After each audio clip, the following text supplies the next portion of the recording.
Comiendo la diáspora, con Sarah Gardner.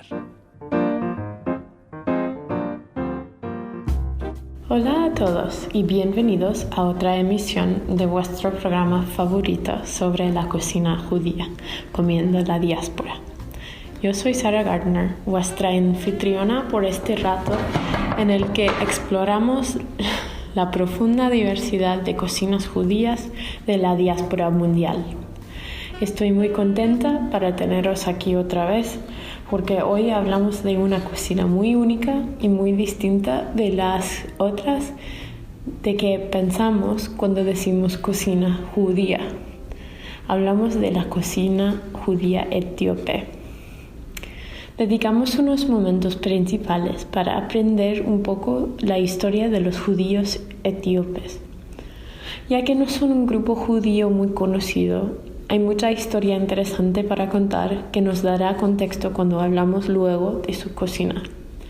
Cierto, la falta de conocimiento de estos judíos tiene que ver con el hecho de que en el mundo no sabía de esta comunidad hasta que fueran descubiertos a los finales del siglo XVIII. Para muchos historiadores, además de la comunidad judía mundial, los judíos etíopes, llamados los falashas o Beta Israel, son un tipo de milagro, una comunidad que, contra toda probabilidad y experiencia, sobrevivía por siglos sin que nadie separa de su existencia. Según David Kessler, en la introducción a su volumen sobre la historia de los judíos etíopes, su historia sigue siendo, de cualquier punto de vista, un ejemplo extraordinario, sino único, de la sobrevivencia judía ante obstáculos enormes. Ha sido solamente en las últimas décadas del siglo XX en que el resto de la comunidad judía y el resto del mundo se ha dado cuenta de la historia larga y rica de la comunidad judía etíope. En concreto, desde el año 1984, cuando el Estado de Israel llevó a cabo la Operación Moisés, la evacuación secreta de casi 8.000 judíos desde Etiopía a Israel. El nivel de conocimiento de los falashas ha aumentado mucho.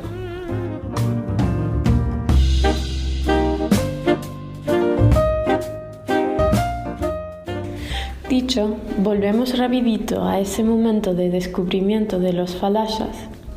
La primera cuenta sobre los falashas al mundo occidental fue escrita por un explorador escocés llamado James Bruce, en una historia de su experiencia e investigación mientras vivía en Gondar, una ciudad al norte de Etiopía, durante los años 1769 y 1770. Aunque el trabajo del Bruce, titulado Viajes para descubrir la fuente del río Nilo, reveló mucha información no solo sobre los judíos etíopes, sino otras comunidades no conocidas de Etiopía. Según el historiador Daniel Summerfield, nos equivocaríamos si dependiéramos de viajes para descubrir la fuente del río Nilo para darnos un retrato fiel de los falashas en el siglo XVIII. Pero Somerville sigue explicando que la función más importante de sus cuentas de viaje parece de ser como un medio de despertar interés europeo en Etiopía en general y por los falashas en concreto. A partir de ese momento, los falashas no podían quedarse aislados como antes, un hecho que tendrá mucho que ver con la evolución de su cultura y más su cocina. Al mismo tiempo, antes de que nos metemos en el asunto de su cocina, vamos atrás, a los principios de esta comunidad especial, también llamada Beta Israel. Según la leyenda de la creación de la comunidad, los judíos etíopes eran los descendientes del rey Salomón y la reina Sheba. Nadie sabe con exactitud cuándo llegaron los judíos etíopes a su territorio, pero muchos historiadores creen que había una presencia establecida a principios del siglo V o VI de la época común. Algunas personas a lo largo de historia que han dicho que los falashas llegaron de Jerusalén a Etiopía, que eran del tribu de Dan, uno de los tribus perdidos de los israelitas, que vinieron del reino de Cush de la Biblia, que hoy en día puede ser el Sudán antiguo o la península arábiga. Como podéis ver, la historia verdadera de cómo la comunidad llegó a ser es poco claro. Interesantemente, tenemos una referencia a la existencia de la comunidad en el propio itinerario de Benjamín de Tudela, el famoso explorador itinerante de las comunidades judías del siglo XII. Era de Tudela, aquí en España. Benjamín escribe en sus cuentas de viaje que tarda un viaje de 7 días a Kulam, que es el principio del territorio de los devotos del sol. Estos son los hijos de Cush, quien leía las estrellas y todos son negros de piel. Así sabemos que Benjamín realmente vio a la comunidad judía etíope, aunque no nos da mucha información sobre quiénes son ni cuáles son sus tradiciones. Cierto, por lo poco que sabemos de la historia de los propios falashas, sabemos aún menos sobre cómo llegaron a tener la práctica ritual que tienen. Y la verdad es que tienen una práctica de judaísmo bastante distinta de otros grupos judíos. Por ejemplo, no rezan en hebreo, sino en ge'ez o amharit, las lenguas antiguas de esa parte de África, que también son semíticas de origen. Atira Winchester, en un artículo sobre la práctica religiosa de la comunidad judía etíope, explica que ya que la comunidad de Beta Israel existía aislada desde las otras comunidades judías mundiales, desarrollaron un equipo único de prácticas religiosas, de muchas formas muy distinto de lo que normalmente denominamos judío. De hecho, sabemos de las tradiciones y prácticas religiosas distintas de los falashas a través de las cuentas escritas de otro judío, Joseph Halevi, un antropólogo judío francés que visitó a la comunidad en 1867. En sus observaciones de la comunidad explicó las similitudes entre los Beta Israel y los judíos europeos, que incluyen las mismas leyes de pureza de nacimiento, muerte y comida. Además de que los falashas tuvieron una Torá, aunque le llamaron Orit, y observaron el sábado judío. También las observaciones de Halevi nos señalan las diferencias muy grandes entre los Beta Israel y los otros judíos, como por ejemplo que leen libros que no son incluidos en el Tanaj como otras comunidades lo conocen, como por ejemplo los libros de Nehemías y de Ruth. Celebran fiestas como Sig, una fiesta que conmemora la recepción de la Torá, que está conmemorado por Simchat Torah en otras comunidades, y más.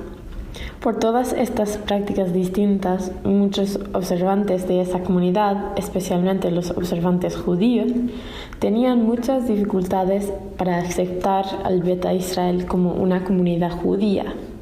A la vez, por no ser cristianos, los Beta Israel han sufrido mucha persecución por varias monarquías cristianas.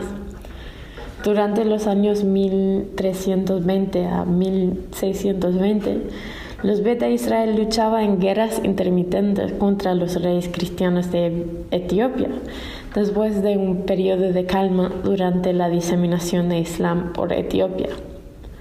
Esas guerras resultaron en la conquista del reino judío en Etiopía, como se llamaba el territorio de los Beta Israel, y muchos de Beta Israel fueron vendidos como esclavos, forzados a ser bautizados y perseguidos, viviendo en condiciones pobres. Así, los Beta Israel no solo sufrieron por no ser considerados judíos, sino también por ser considerados judíos. Esta historia completa llegó a una nueva etapa a los finales del siglo XX. La situación política del país empezó a deteriorarse con un golpe de Estado por coronel Mengistu Haile Mariam. Según el Jewish Virtual Library, este acto empezó una ola de violencia que afectó a todo el país, pero especialmente afectó a los judíos. Por estas condiciones violentas, el ejército israelí, que ya tenía una presencia en el país, aumentó su presencia que al final culminó en la Operación Moisés en 1984. El ejército israelí en secreto llevaron a casi 8.000 judíos etíopes a Israel, con otros unos miles quedándose en Etiopía. Con esta introducción al ámbito israelí, cambió la condición de los Beta Israel. Entraron al país y estaban apoyados por el gobierno para asimilar, según Kessler. El gobierno israelí ha actuado y seguirá actuando dentro de la gama de su habilidad para completar la misión tan humana. Dicho, se enfrentaba con muchos obstáculos por su identidad judía distinta de la de los israelíes y por las diferencias entre las condiciones en ambos países. Siguen integrando al ámbito israelí aún hoy en día.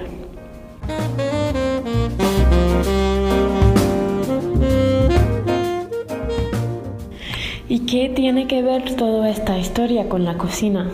Pues por su aislación, los judíos etíopes desarrollaron una cocina bastante similar a la de sus vecinos etíopes, con muchas especias, basado en guisados de alubias y lentejas, y a veces carne, encima de un pan fermentado que se llama injera.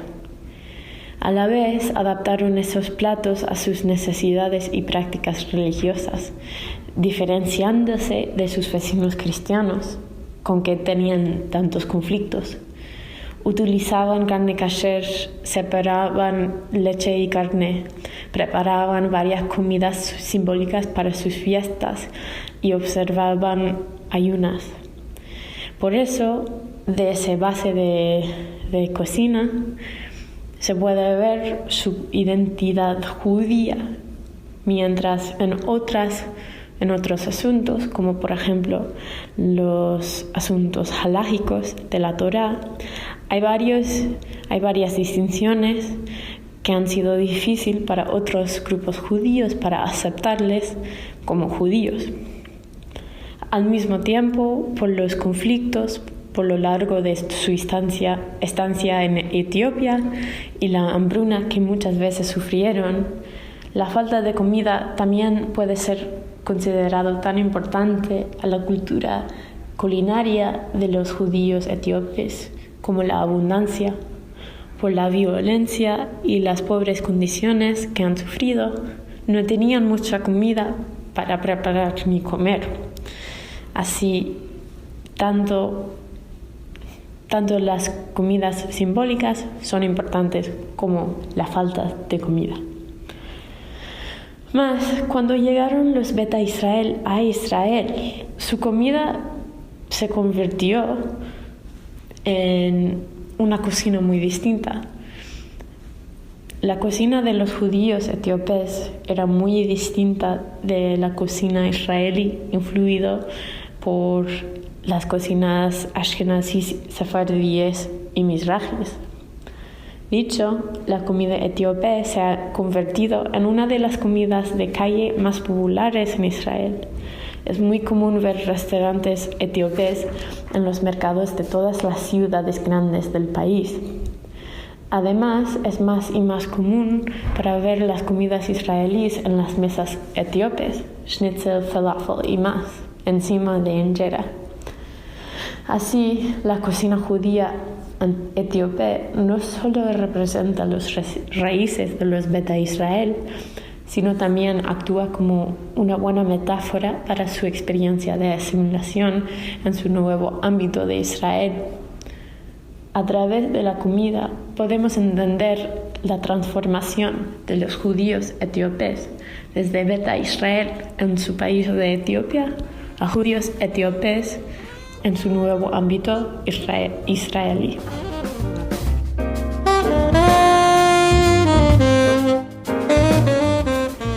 Ahora comparto una receta para un plato de lentejas que se llama Misir Wat. Es un plato muy sencillo pero muy rico que muestra la cocina única de los Beta Israel y su herencia etíope muy especial. Normalmente se sirve este plato encima del pan fermentado que se llama injera, que se puede comprar en cualquier restaurante etíope. También está buenísima como un plato en sí, quizás servido con carne al lado. Se puede encontrar la receta para la mezcla de especias que se usa en este plato, que se llama berbere, en la descripción de esta transmisión. Bueno, y a través de ese plato podéis ver la especialidad y la única cocina, que es la cocina judío-etíope. Buen provecho y nos vemos pronto cuando otra vez comemos la diáspora.